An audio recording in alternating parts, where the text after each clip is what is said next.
எப்படி சொல்கிறதுன்னா, நம்ம லைஃப்பில் வந்து ஒரு சாத்தான் வந்து நம்ம மூளைக்குள்ளேயே வந்து ஓடிக்கிட்டே இருக்கும். அதாவது கெட்ட விஷயம் மாதிரி. இந்த ஒரு விஷயம் வந்து இந்த ஒரு இடத்துக்கு வந்தோடனே ஒரே நாளில் போயிடுச்சு. அந்தளவுக்கு பவர்ஃபுல்லான இடம்.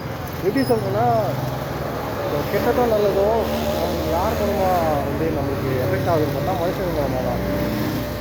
அது ரிலேட்டடான ஒரு மனுஷங்க லைக்கு எப்படி சொல்கிறதுன்னா, இந்த கோயில் வந்து நான் வந்து சும்மா உள்ளே போயிட்டு வெளியே வந்துட்டு வீட்டுக்கு போய் ரீச் ஆகிட்டேன். போய் பார்த்தா என் நம்பரே டெலீட் பண்ணிட்டாங்க. அந்தளவுக்கு வந்து எஃபெக்ட் ஆனது. ஆனால் இதுக்கு முன்னாடி நான் என்ன பண்ணிட்டேன்னா, அவங்கள வேறு மாதிரி நினச்சிட்டு இருந்தேன். லைக் பாசிட்டிவாக நினச்சிட்டு இருந்தேன். இந்த கோயிலுக்கு வந்ததுக்கப்புறம் தான் தெரியுது நம்மளுக்கு தேவையில்லாத ஒரு விஷயம் அப்படின்னு சொல்லிட்டு. இப்போ கொஞ்சம் பெட்டராக இருக்குது. அண்டு